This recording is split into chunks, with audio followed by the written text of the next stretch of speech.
All right, we're at the top of the hour, so we'll go ahead and get started. Hi, everyone. Thank you so much for joining us this afternoon. My name is Hannah Crepeau. I'm the Content Marketing Manager here at Certiport. We're so happy to have all of you joining us for our second Certified Academy Business webinar. Please note that this session is being recorded, so we have all of our attendees currently on mute. We would encourage you, though, to interact in the chat. Let us know where you're joining from, what states and courses and institutions you represent, so that we can all get to know each other a little bit better. After our recording today, we will be sending out a link to the full session for those who aren't able to attend live or who have to drop off a little bit early. So please look out for that and let us know if you have any questions specifically that you'd like us to address in our session today using either the chat or the Q&A feature. Before we dive into our content, I just wanted to give a quick shout out to our sponsor. This session is being sponsored by the Project Management Institute Project Management Ready Certification Program. PMI is the world's leading association for those who consider project, program, or portfolio management their profession, and the PMI Project Management Ready certification familiarizes students with project management concepts and gives them the tools to apply this knowledge to a wide range of career paths. We have some very exciting news as well. We're going to be announcing today in this session a revamp based on extensive customer feedback that's going to be coming to the certification program later this spring. For those who are interested in learning more about PMI Project Management Ready certification, I'll go ahead and drop the link into our chat here in just a moment. Now, today we are going to be talking about the benefits of project management skills, and we'll be learning from two fantastic gentlemen who are here presenting with us, Noam Bunkowski and Ty Palmer, who's a member of the Certiport team. Noam is a career and technical education teacher at Bayside High School in Bayside, Queens, New York. He teaches project management and nonprofit management within the school's CTE program, Humanities and Nonprofit Management. This is a dedicated 4-year program where students gain project management training, work readiness skills, industry-recognized certifications, and produce capstone projects. Noam is a certified project management professional through the Project Management Institute and has almost 15 years of experience specializing in technology integration of commercial and residential control systems, as well as broadcast television and film production. He is also an adjunct professor at the Lawrence Herbert School of Communication at Hofstra University, his alma mater. And Ty Palmer is the product manager over the PMI Project Management Ready certification program here at Certiport. He also completed his Master's of Business Administration at Western Governors University and is project management professional himself as well. Ty has extensive experience in the world of project management, and we are very excited to have both of these gentlemen here with us today. So without further ado, Noam, I'll go ahead and pass it over to you.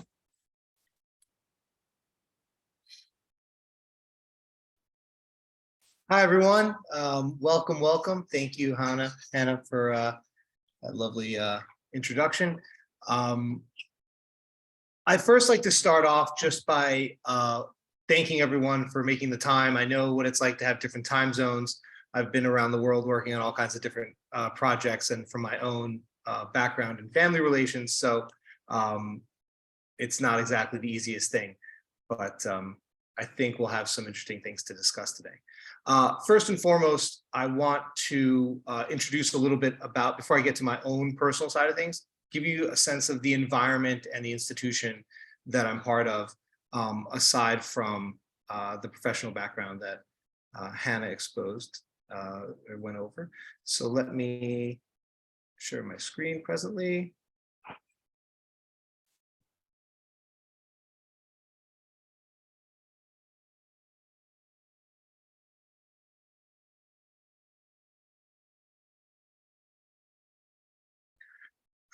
So especially coming from different states and also different countries, there's different terminologies and different backgrounds for something that our school is even specialized within our New York City district. So within New York City, huge school district, we have something called CTE.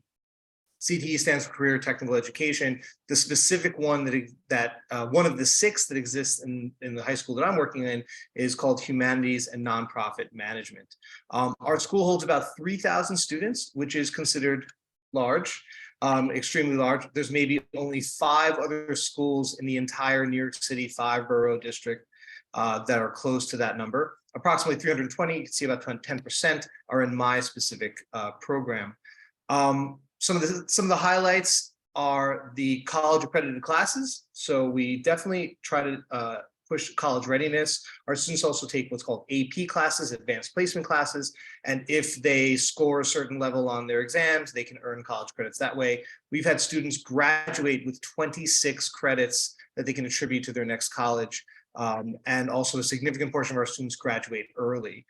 We also offer opportunities for work-based learning, and being in the CTE program in this high school, you automatically get, if you fulfill all the requirements, the endorsement of a CTE emblem on your diploma.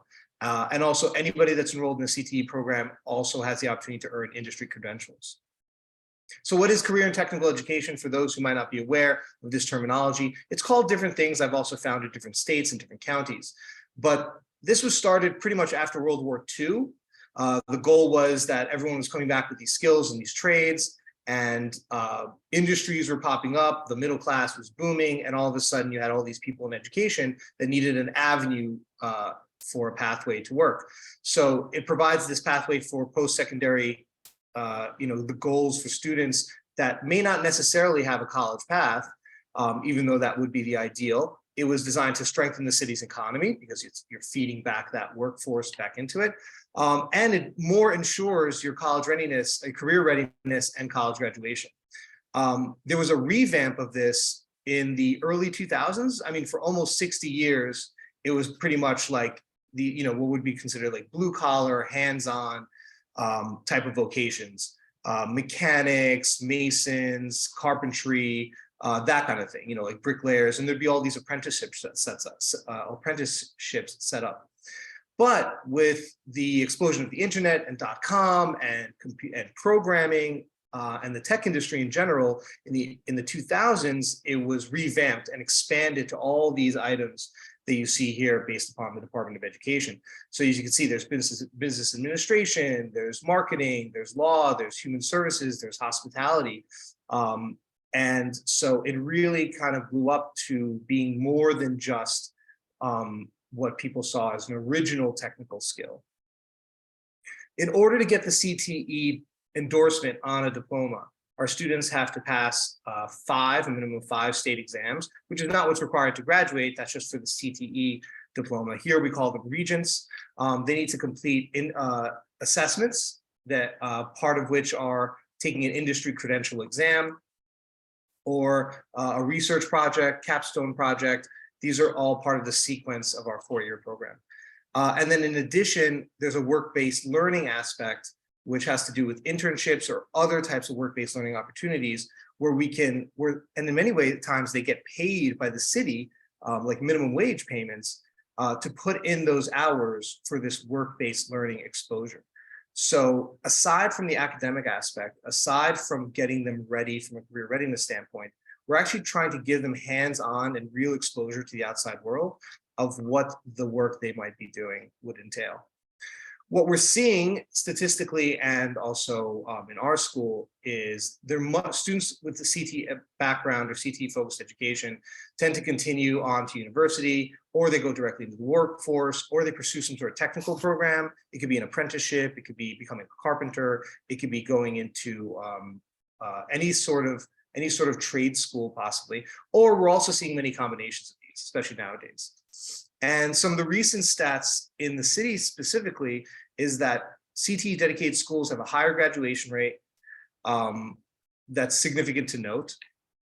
Our school especially has 6 CTE programs: humanities nonprofit, music performance and production, computer programming, digital art and communication, environmental engineering and technology, and sports medicine. It's immense. I mean, it's like a college campus essentially. And our graduation rate is 99.4%.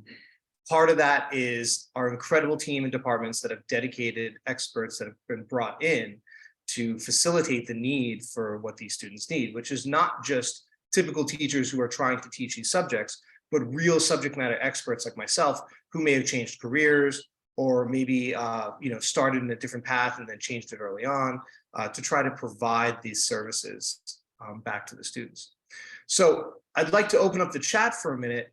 just so far, just to take a little breather, in seeing this list, right, of these CTE programs, what do you all feel is the common thread through them? What do you all feel they have in common from an educational aspect? I'd like to just give you all just a minute or two to just jot those into the chat.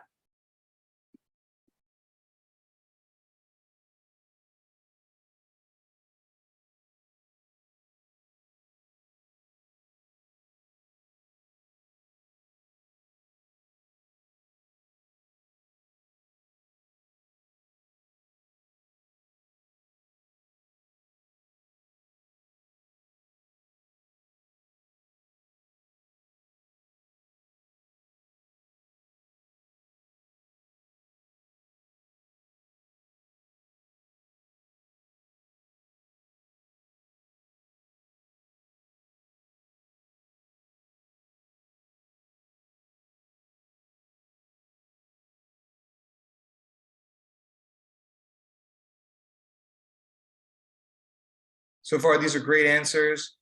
Transition to the workforce, job growth, use of technology, projects rather than theory, job-focused education, focusing on job skills, not areas of study, technical skills, opportunity to manage working in different areas, reliance on one's own creative thinking. Perfect. These are great answers. None of them are wrong. And all of them, except for maybe one or two, have been like circling around what the point that I was trying to make, which is not different than what you're trying to say. Which is these are all project-based vocations.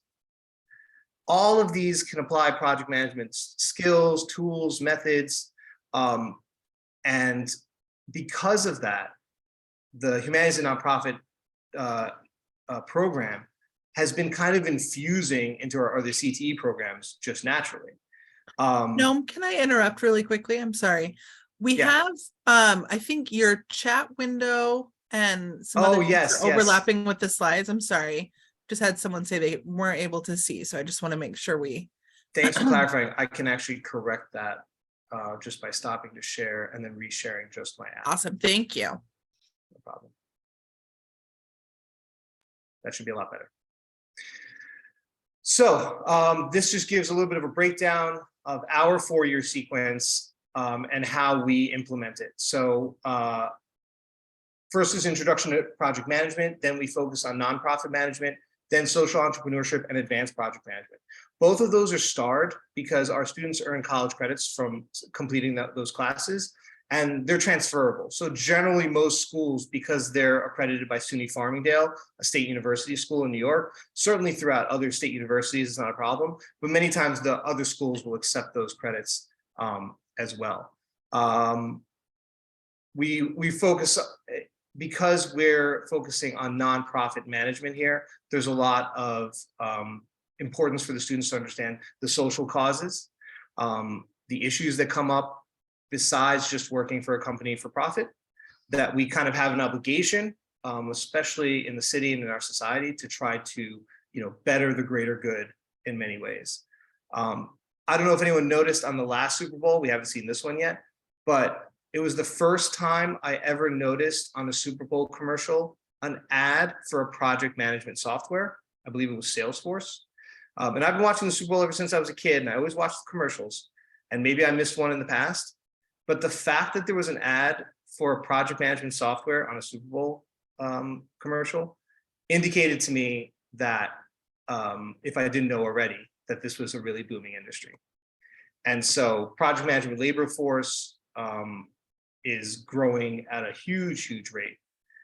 And I think that even if you don't become a project manager, there's tons of skills involved with project management that can be applied to many, many, many different aspects. And when I talk about my own personal journey,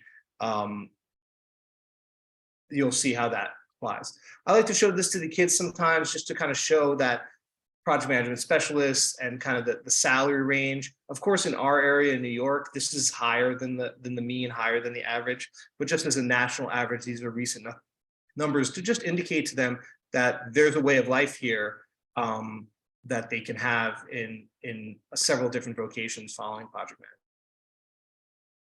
Our year 1 course, which is what I currently teach now, is an introduction to project management. We go over the basic overview of the project lifecycle, the process groups, the documentations that they go through. And we follow the PMBOK. I like to follow the PMBOK. It's a little watered down. Remember, these are 14, 15-year-olds that I'm teaching. But we try to express to them and have them go through the motions of running actual projects in the class using the standards and practices that are used in project management, mainly sourced from PMI's, PMBOK.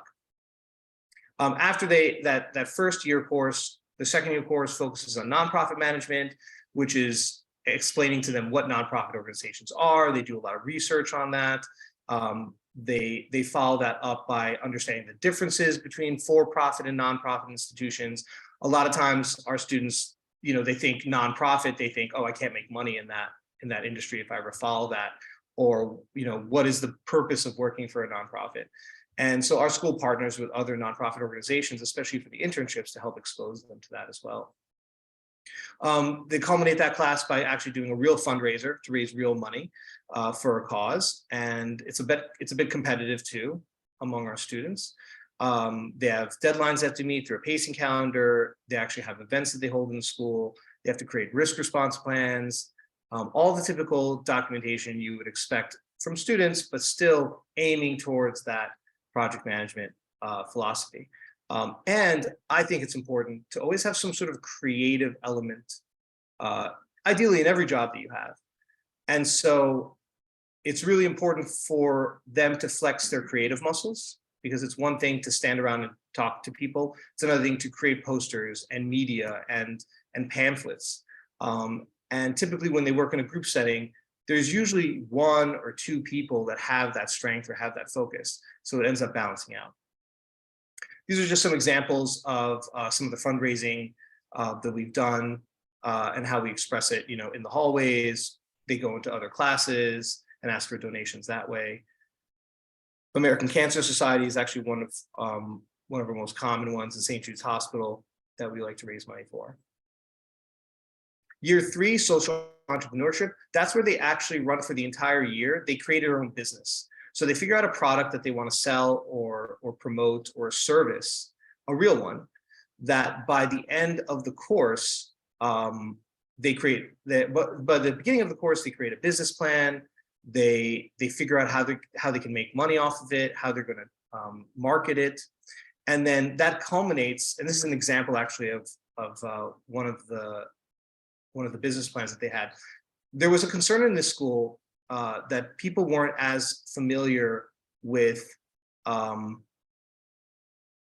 readiness, how to look for schools, how to research for schools. So we actually had a team create a handbook, and you can see they figured out the cost, what would it be. There was a digital version, there was a physical version that they had. And the idea was to help students who are close to graduation or looking for colleges to actually have a resource guide to follow that.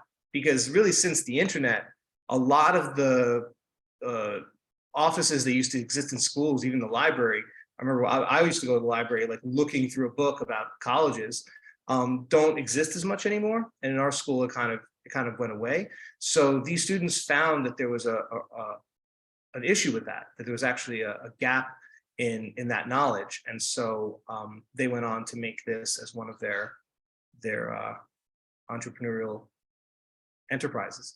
And so that culminates at the end of the year with a large trade fair, where each of the student teams present their product and pitch it.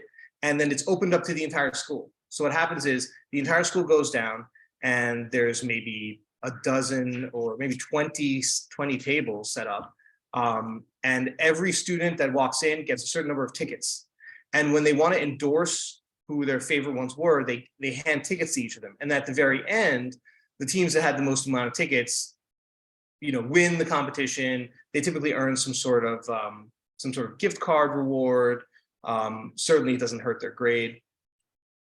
And so this was the college tell-all. This was that example of that pamphlet for people that were interested in understanding what they would need to do to prepare for college, prepare for financial aid, research colleges. And this was actually one of our most successful ones. Here was another one where they had not just created recycled paper, but a system for creating recycled paper. So in addition to actually making it, there were instructions involved with how they could create recycled paper for using in school. So they had packets that they would distribute and sell. This was my personal favorite, dissolvable packing nuts that were edible. So they were actually made from real, food substances. And so it was biodegradable, of course, and it worked just as good as any other, packing peanuts that you've seen from your Amazon purchases, maybe, except that people were able to actually eat them, which was just a really, really nice feature. And finally, these beeswax candles that went back to supporting the collapsing, issue, collapsing hives. And so they were supporting a cause as well as promoting these free, these wonderfully scented, clean burning candles. And if you notice on the image too, they were pretty progressive, with not just having this all be paper. Everything had QR codes. They had to create their own website, something for them to model what a real world trade fair would offer. And this is just a wider view. This is only a third of the view of the gym and how massive this event is. And one thing that I just kind of wanted to share, a student reflection of something that they gain from this experience here. An excerpt is understanding that I should be speaking with energy, using some body language to emphasize my ideas. It shows that I'm dedicated to the topic and I'm engaging with potential customers. These are things that we as maybe adults or maybe growing up took for granted, what that experience is like for a person, in their adolescence, to realize the steps that they need to take to really promote and push their product. And here, this is an example, just the final example of what we have, which is in addition to internships, we have these workplace challenge programs where students that maybe don't have the means to get to a job site, we offer remote options where they can still go through career readiness, mock interviews, plan their resumes through the school program. Habitat for Humanity is one of our common internship locations. So now that's the first half of it. That's kind of the gist of showing you the space that I'm in. But in thinking about this presentation, I figured that the best way for me to really convey what I've seen as benefits of project management is to go through my own personal experience, both as growing up and with my current position. So I was a child of immigrants. We spoke a foreign language at home. As a kid, I felt really isolated, really lonely, and it was very difficult for me to integrate. And it wasn't until high school that I got involved in, I went to a high school that it wasn't called CTE, but it was a 4-year dedicated theater program, right? It was arts. And very similar to what I described now, a 4-year program, you had to commit to after school hours, 25 hours a quarter. Upper level students, seniors and juniors, were considered to be crew chiefs. They were able to sign off on those hours. There was a whole hierarchical system. There were separate departments: paint department, costume department, technical set department, lighting department. And when I say these departments, I mean, these are run just by the students. Sometimes experts would come in, like adult experts or theater experts would come in, but we ran our own productions. We built our own productions. We did 4 shows a year, and then senior 1 acts at the end of the year. It was immense, and something I did not appreciate fully until I got older. So without even knowing it, that was my first injection of this project-based mentality. And I caught the bug, and I really enjoyed working in teams. I really loved working on project-based work. And so following that, I went into television and film production, which is totally in line with that. I had my undergrad in that, and I worked in television film production in New York City area for the better part of 10 years, maybe more. Every once in a while, I still do. They'll call me up to do some productions here and there, which is nice. And I'm usually in Times Square New Year's Eve working on something. Because if you're a New Yorker, you have to pay me to be there. There's no way I'm going there on my own. Then after about a little over a decade, I had a career shift because television film is very feast or famine. And so I went into a booming industry, still booming, smart home automation and control systems, both commercially and residentially. And I started out just as a technician, kind of just doing the hard work. The technical skills were easy for me to come by because of my previous background in television and film. And then I worked my way up to a lead tech and then ultimately project manager. And I worked as a project manager for about a decade in that industry, similar to the construction industry, but specialized in audiovisual, IT, Wi-Fi systems, security, HVAC, right, custom cooling, and just controlling everything with your phone and or touch panels, both, like I said, for commercial businesses and residential. And then I kind of found myself with opportunities to do some education because it was something I always wanted to do secretly and never found a means to do it. So I would teach these private lectures and seminars on technology, helping adults in continuing education understand how to use technology. Ultimately, I got a call from a former professor of mine to teach as an adjunct at Hofstra University in the communication department. So I was kind of dabbling in a little bit of education. I kind of caught a bug, from that. Then COVID hit in 2020 and everyone was laid off, including myself. And I found myself at these crossroads. I said, well, I can't sit home and do nothing. So I got my PMP. It seemed in line. I had the time to do it. And then a friend of mine said, hey, listen, instead of starting off in education from year one, teaching math or science or whatever I was thinking about doing, he says, why don't you pursue the CTE programs? Because when you're hired under CTE, at least in New York State, depending on how many years you have in your professional background, they count that as teaching years. So for all the educators out there that are hearing this and going, oh, that means I'm not starting out as a year one teacher. They look at me as a subject matter expert. I have an industry credential, which in their eyes counts well enough for a temporary license to teach. Because if I was an aeronautics engineer and a high school had an aeronautics engineer program, they're not looking to hire someone with a teaching certificate who just happens to maybe know something in aeronautics engineering. They want to hire an aeronautics engineer, and then they give them 3 years to then get their certification, which is what happened with me. So I just started cold emailing schools with CTE programs that were similar to my technical background, and with just an impassioned email with my resume. And like a day or two later, I get a response from my my AP saying, can you get on a Zoom call tomorrow? We've been looking for someone like you for a while. They didn't say it quite like that, but we got on a call. And then lo and behold, like 2 months later, which is practically unheard of, it was a crazy timing situation, I started teaching in Bayside High School project management. And so during my time here, I'm allowed to pursue, because I'm issued a temporary certification, I'm allowed to pursue my professional certification as a teacher. So I'm thrown into the fire. I mean, for any educators out there, I've taught college. It's a different animal than teaching public education, especially, kids, youngsters, adolescents. So I just get thrown in there day one, not knowing what to expect. And I had this huge revelation. I didn't feel out of place. For some reason, things seemed to click. Things seemed to make sense as I was attacking the class. And the revelation I had was that my project management experience, my project management skills are completely intertwined with pedagogy.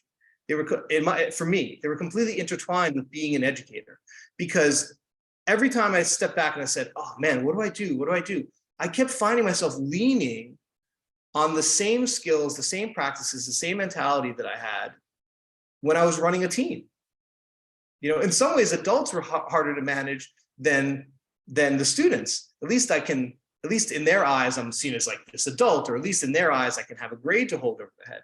So in many ways, the difficulties I had and the experience that I had and the chops that I cut working in project management on construction sites, especially, it was like you couldn't throw anything else at me that I didn't feel totally uncomfortable to handle. And so I'm thinking to myself, what business does project management have to do in education? Well, it fulfills a lot of the same requirements. You have a defined objective, right? I'm teaching a class. I know where I want to get to. There's milestones along the way. We have defined roles. I'm acting essentially as like a sponsor or a project manager to the rest of my class. I'm supporting them. I'm providing them with the training that they need to get to where they need to get. My final deliverable could be passing a state exam, achieving a specific grade, meeting the requirements to take a certification exam, right? So I kept finding myself just saying, well, why don't I just run the class like a project manager? In fact, why don't I just run my class like a project management office, right? A PMO. So that's what I did. I started referring to classwork as, you're here to work. This is your job. Referring to the class as our office, referring to myself as their supervisor or their manager. That, just like when you come to work and you have to clock in and you grab your laptop and you sit down, I make my work extremely, as much as I can, I make my work extremely paperless, because in the regular world that I was involved in, a lot of the work we have is paperless. And then the expectations that I put in front of them were different than what I think they were experiencing in other classes. So for example, dealing with behavioral issues or students that have conduct issues or showing up late. So I said to them, if you're going to be late, especially since I put them in teams, I forgot to mention that. So my classes are always in teams. They're always sitting in their team cluster. And so they don't really care about hurting my feelings, right? If they're late to class and it bothers me, they could essentially blow me off.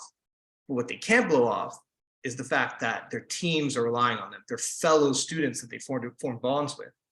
So I say to them, if you're going to be late, if you're going to be absent, if you're not doing what you need to do, you're letting them down, not me, right? They're the ones that are relying on you. And that pressure, which exists in the real world and in real work environments, was stronger than anything I could ever put on. Now, in the rare occasions that maybe they didn't, care at all, you handle that in a different way, and then you have to kind of put on your teacher hat. But for the most part, I focus them on each other, right? And the question that I like to ask you all to chime into the chat now is, when they have an issue with their projects that I assign to them, or they have an issue amongst each other, or they're confused about something, or they have a question about what they're supposed to do, who do you think I tell them the first person they're supposed to ask is? So just to reiterate again, when I'm talking to my students and they need guidance, or they're confused about something, or they're not sure about an assignment, or they're they just don't know what direction they're going. Typically in a classroom, in my classroom, who do you think they're supposed to ask?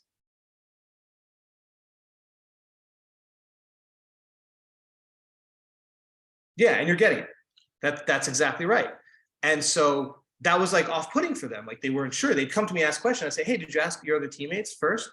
And sometimes it was something where like, it really depended on someone's knowledge. It was just a knowledge question many times. I said, well, maybe someone else in your group knows that.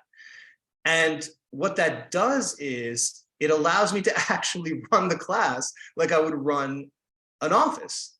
People don't come to the project manager every single time, or the boss, let's say, or your supervisor with every question they have. They rely on each other in their own department, or, hey, go ask another team member.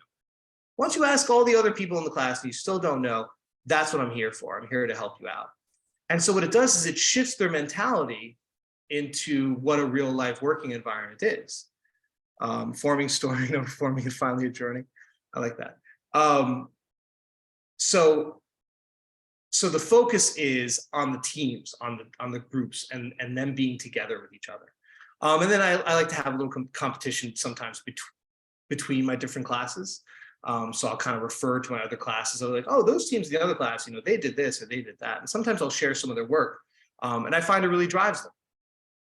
I have to preface it by saying I'm very lucky in the cohort that I get. In this program, our students are go through a filter of what is their record of absence. They have to be a certain level of performance in their academics. So typically the students that I'm getting are a little higher achieving than other typical students, especially for their age. And the challenge with that has its own challenge, which means I need to keep them interested. I need to keep them involved. One of the things I hate doing in my class is having them sit down. I always try to get them to get up and do things. In fact, what I typically try to do is when they get into the mode where they have to do their teams or a meeting or something like that, they all have to physically move to different places in the room, right? They have to go. It's just like in an office, oh, we have to go into the conference room, right? You're physically lifting yourself up to put yourself in a different space. So all I just kept doing was just modeling that environment. The last two things I want to touch upon, because I know it's a lot, is something that's become a huge focus. I don't know necessarily across the nation, but certainly in our district here at school, is social emotional learning, which a lot of teachers have had to, yeah, daily scrum, you got it. And I teach, we do agile and traditional in this classroom, and you'll come to see that, some of the artifacts I'll show you. So social emotional learning has become kind of a big focus for our school and many other places. And what's really super easy for me is that it's inherent to project management philosophy. What do you do at the end of every project? You reflect. You're constantly reflecting. You're constantly saying, what am I doing that I could do better? Or even better yet, the questions that I ask on a lot of my team assessments or lessons learned is, if I were to ask, or if you were to ask the other team members how well you communicated, what would they say? How would you grade yourself? How would they grade you? And so I try to have their focus be on one another, right? How am I affecting my team? How is my team responding to my absences? How is my team responding to my lack of communication? And so this way, when I switch the teams up, which I do, I'm generally the one that creates the teams based upon their strengths, based upon their personalities. And so they take what they've learned from one group that may have been a little tumultuous, and now they can apply it in the other one.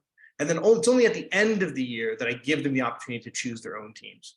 Because realistically, most of the time you're going to go to a job, you're usually not going to choose the people you work with. That's usually assigned by you. And many times the supervisor or the executive or the project manager has that responsibility. So I want to try to acclimate them to that a little bit. So next, I'd like to show you some examples. I want the work to speak for itself of what these students are doing in the classroom. Some of them are fantasy projects. You're creating your own airline or something like that, and you have to create a presentation. But many times I try to have them make actually something physical. So let me share.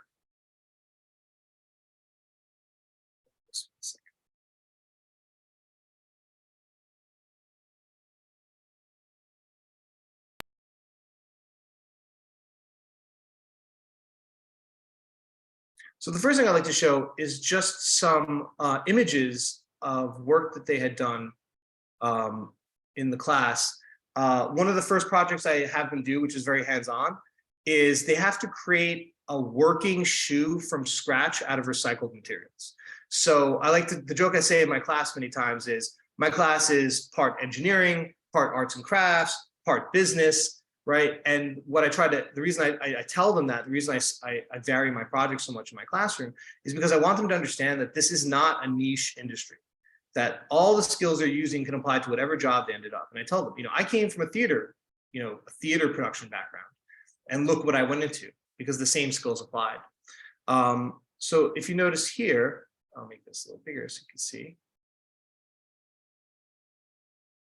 These are, and the focus of these sneakers, where they were supposed to promote a social cause, usually an organization. In this one, this was a suicide prevention cause called to wear love on her arm. This was one of our best shoes that was made. It had a Velcro strap. It was made out of newspaper and cardboard, and some recycled bottles from home. The other one was called the Trevor Association. One of my students in my class was actually a trans student, and a lot of the students found inspiration with that. And so I always implore for them to use their own personal interests or identities to try to express that. And so they created a slip-on shoe with a custom shoebox for them to wear.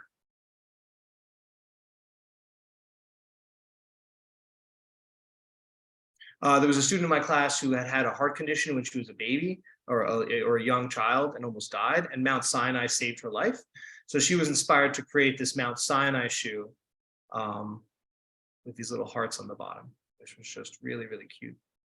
And a cause that's near and dear to my heart, St. Jude, this group had created this shoe, and what they used to adorn it was the actual art that they were able to get from the website, and also when they contacted St. Jude, and adorned it from the child patients that were at St. Jude's. to decorate it. Let's see. I have some example of their presentation slides, and then I'll finish off with one of their videos. So I found that it was really important for them to, as you're looking at this, to make sure that their slides are incredibly creative and incredibly engaging, because there's nothing any of us have dealt with worse than having to go through a set of slides that are not engaging or organized or help you understand what it is that you're going to be going through. So you can see they have table of contents. It's very decorative. They use large lettering, not a lot of text to convey. This was a cause to try to raise awareness of a lack of females in STEM. And so they have they actually created a public service announcement for this and a script, which is all laid out here, their story points. And then from a project management point of view, I'm about to get to, they talk about their collaboration, how they broke up their tasks and who was responsible for what, some of the behind the scenes, how they created their user stories on Post-its, using Gantt charts, responsibility matrix.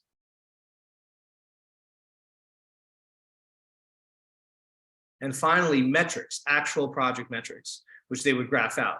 What their throughput was over the course of April to May, right? This is like, these people are 14, 15 years old. And I just found that the more I raised the bar for them, the more they kept hitting it. Let me lastly show you an example. So aside from their slides, aside from making things with their hands, I felt that it was really important for them also to have some media exposure. I mean, exposure and experience with multimedia, which came as a bit of second nature to them because social media is such a big focus in their lives. So there are two examples here that I'll show you. These are 1-minute videos. One was for Greenpeace. Now more than ever, we are seeing the true fragility of our world. Beginning from thousands of years ago till now, nature has always been there for us when we needed it most. And now, we must return the favor. According to the Intergovernmental Panel on Climate Change, there's a more than 95% chance that human activities over the past 50 years have warmed our planet. Earth is crying for help, and she continues to be silenced. But that changes now. Now, we are the voice of those who have been silenced, here to investigate, identify, expose, and save those who have fallen victim to the injustices of mankind. Beginning from the animals to ourselves. For our family members under threat of attack, we shall protest, promote solutions, develop campaigns. We use space technology all the time to take images so that we can understand our environment and climate and how it impacts Earth. Not just for a better tomorrow, but for all future generations. So join us at greenpeace.org, because it's our home, our responsibility.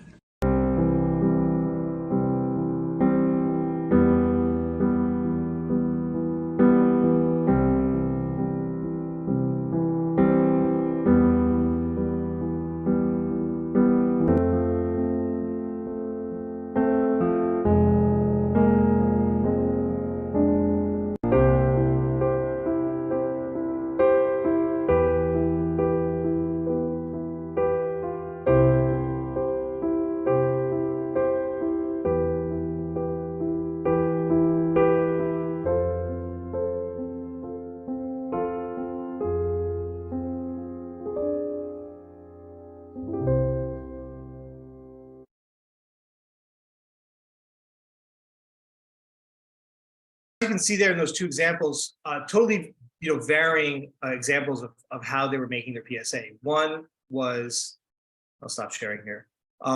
One was using stock footage, stock video, building everything themselves, doing their own voiceover work, and then adding in their own graphics. So, which is certainly a style.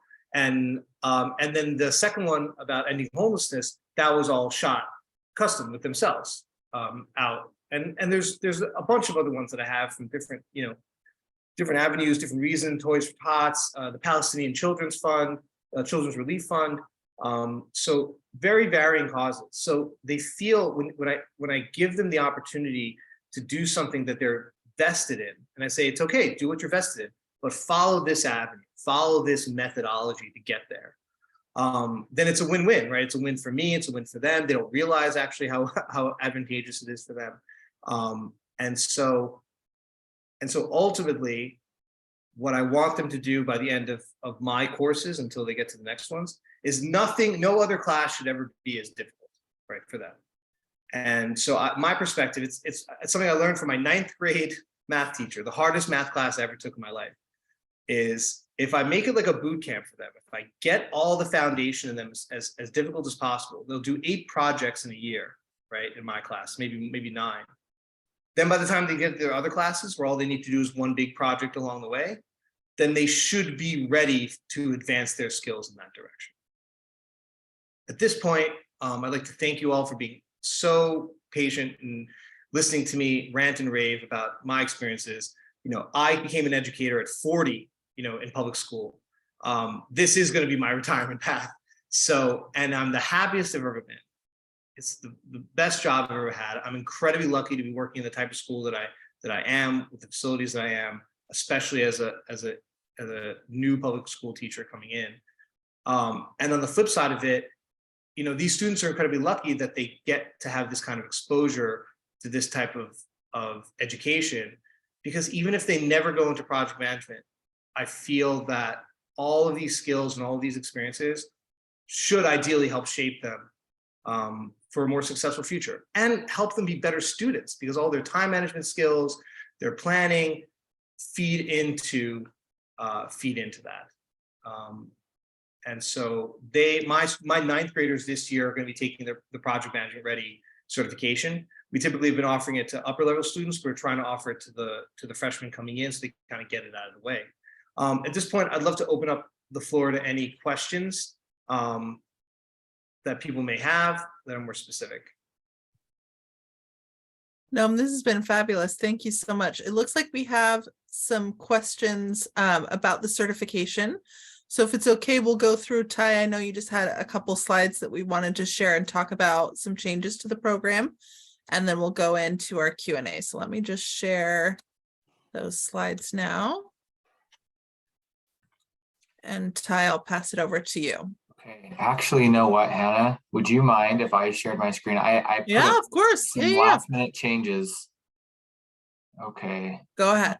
Actually, let me share screen. There we go. Okay, thank you. Let's see.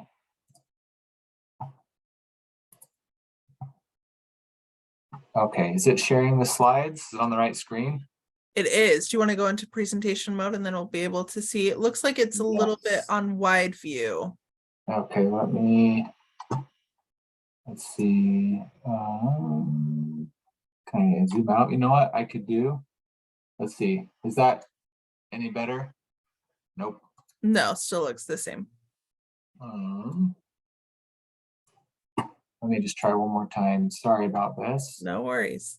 Let's see. So screen share options.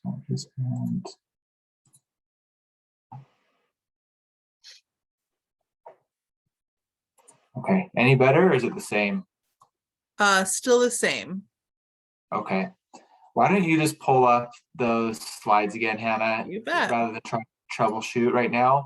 Yeah. Why don't you point up? I'll just talk to the other points that I put in there. So first of all, thank you, Noam, for the presentation, and all teachers out there. I have such a great respect for you. You're on here past, probably your normal working day, and you are just striving to become a better teacher and give your students the best skills they can have to be qualified for jobs. So I have a tremendous respect for you, and I appreciate all the teachers in my life that helped me, get here too. But I just want to talk quickly about the Project Management Ready certification. As you may or may not know, we actually have it in market right now, the current version. It was released in 2020, and we released it with PMI, who develops the Project Management Professional certification. They're really the gold standard for project management learning. The first version, I think, was a little bit of a high level. They have not developed a K-12 version. And so we learned some really valuable lessons over this last year and a bit, and have taken a lot of feedback to improve the exam. And so we're in the process of creating I don't want to call the new version. We're calling it Project Management Ready Next Generation, because it will actually replace the current version in the summer. So we're really excited. Like I said, it's very feedback driven. Noam has actually been one of our subject matter experts, along with several others who are kind of pioneers of teaching project management in high school. And we really expect it to be a much better fit for high school students. And whether you're teaching a project management class like Noam, or whether you're incorporating it into a construction or an IT or a business class, like Noam said, it's a really universal skill applicable in every industry, even teaching. Like, it's just, I see it as kind of the next wave of becoming a standard course or a standard skill taught in schools, because it is just so applicable and important to know. So what Hannah has here is just a timeline. Like I said, our launch date is April 28th. We will be releasing 15 questions as a test drive in March. We'll send those out in email. So if you're subscribed to the certified newsletter, you'll receive those. If you want to be subscribed, drop your name and email in the chat. We can send you a link as well. In April, we will be offering some free proctored exams for anyone who wants to take a free exam and just get the look and feel of it. One of the slides I was wanting to show is a little bit of a comparison between the old objective domains and the new ones. It's actually not on here, but it basically, we had, let me just pull up on my end. So the current version, we have 19 objectives. This next one will have 15. And the current version had 69 sub-objective domains we're teaching to. This next version has 37. So we're really paring it down a lot and focusing on the basics of project management and the fundamentals that students need to know to succeed.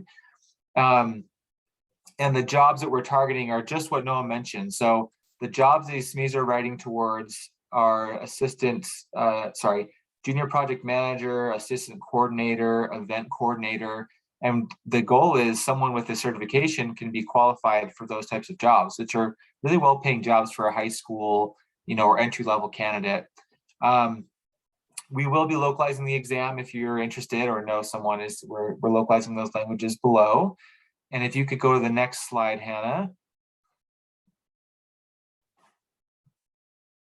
So we are also doing a revamp for the practice test and course material. We'll be offering both measure up and possibly a geometrics practice test option for those already on the geometrics platform. We are hoping to get a preview out in April as well, so that everyone will be able to see the course material, the practice test, and the certification in April.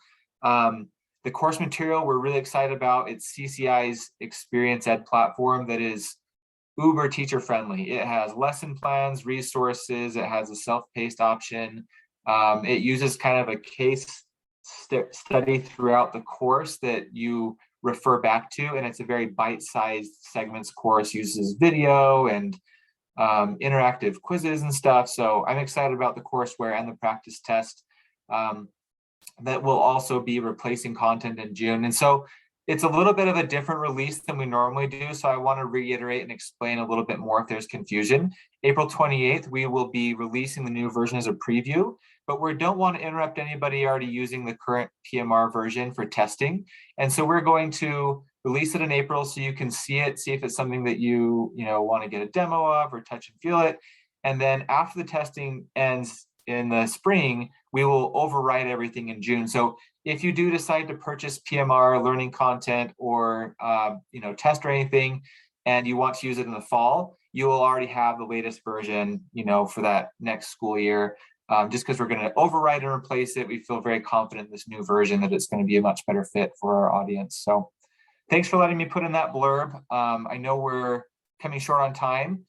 So any questions you can, ask, I'm happy to answer, and know them as well. So thanks again. Wonderful. Thank you, Ty. We did have a question that came through in the chat, and I'll throw it to both of you. If we didn't go through this route, but still want to pursue project management, what's the best way for us to prepare for the exam? So Ty, I think that's one that we can have you answer. Yeah, so if you didn't go through this route, but you want to pursue project management, project management, there's a lot of resources for it. So, certainly PMI has PMBOK resources. we have our resources. I guess I'm taking it more as you want to pass the certification, but maybe I'm missing that. But I would just say, look at the resources out there. PMI has some free resources, and also we have the course material.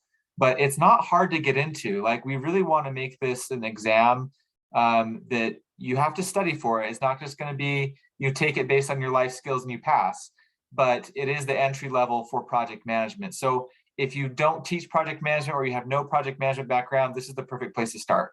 It's meant to be a really get your feet wet, learn about the basics, and then you can move on to higher level exams like the CAPM or the PMP. So in thinking about that too, Ty, what's the best place for people to reach out? We had a question, how do we get the project management ready certification? What's the next step for purchase and getting more information? Should we wait for the new release? What's your recommendation? There's not a need to wait, because again, when you're planning on testing, it will be the new version. You're likely going to be testing in the fall, but if you're testing in the spring, there's still a current version. So I would say reach out to your territory manager. If you don't know who that is, I'll pop my email in the chat, or you can email Hannah and we'll connect you with your representative, and they can, go through the different options for purchasing PMR, project management ready, I should call it. Perfect. Thanks, Ty. And Yeah. Noam, a question for you as well. What curriculum do you use with your students? How do you prepare them for the certification exam? Right. So we purchase a curriculum licenses through our rep, and there's a couple of different avenues you can go with. So I'm not going to be the one to say use this one over this one. But what I can say is that if you contact a representative that Ty can mention for your area, they will suggest to you, here are the options. And usually it's like a package thing. You get a courseware that you can use. So I'm not just using my own knowledge, and I certainly can't use the PMBOK. It'd be too dense and too complicated for them to understand. So you really need to have, I think, something that's a little more tailored towards your students and their needs and their ages. I had a very unique circumstance where I was doing this right as the PMR was just rolling out. So I was actually creating a custom curriculum. So talk about going through the motions, that it was really tough. One thing I just wanted to mention, in piggybacking off what Ty said, when I was in school, in high school in the 90s, it was a big thing to take a class in computer technology, learning how to use a computer, understanding some programming aspects. Right. And now there is no such thing in that classroom anymore, because it's ingrained into our educational system. And I feel that project management is going to be the same thing. We're going to be looking back and we're going to say, oh, we've implemented this. There's not going to be a project management class. Most schools aren't going to have that. But I feel that they can integrate all these project management skills, especially PMR, into many different subjects that they're already teaching, because it reinforces any sort of project-based learning or skill. I love that. Thank you so much for your thoughts. Before we wrap up, I know we're getting close to the top of the hour here, but we have some other sessions that have covered the benefits and how to teach project management. So I'm just going to go ahead and drop the link to that into the chat. And this is also going to be the link that we'll be using for loading all of these sessions for our Certified Academy webinars. So I'll go ahead and drop that into the chat here. It's just our Certiport YouTube page. So check back there if you miss a session or you aren't able to join us and want to be able to catch up with us. I did want to also just highlight that next week we'll be hosting another session, same time, same place, next Wednesday. So we're going to be diving into the world of entrepreneurship. So we'd love to have you join us for that as well. We'll be joined by some of the members of our colleagues at NIFTY, so the National Entrepreneurship Coalition, and they'll be working with us to talk about how to prepare students for the great unknown. So kind of building off of the skills we've talked about the last 2 weeks with communication and workforce readiness, and now project management, and how that can apply in the world of entrepreneurship. So we hope to have everyone join us for that session next week as well. So thank you so much, Noam and Ty, for being here with us, for sharing your expertise. Again, if you have any questions, we'll be sending out a link to the recording. You're also welcome to email me. I dropped my link my email, into the chat. So we would love to hear from you, and we hope to see you guys with us next week. Other than that, have a great rest of your evening and we will see you all soon. Thank you, everyone. Thank you. Thanks, everyone. Take care. Have a good night.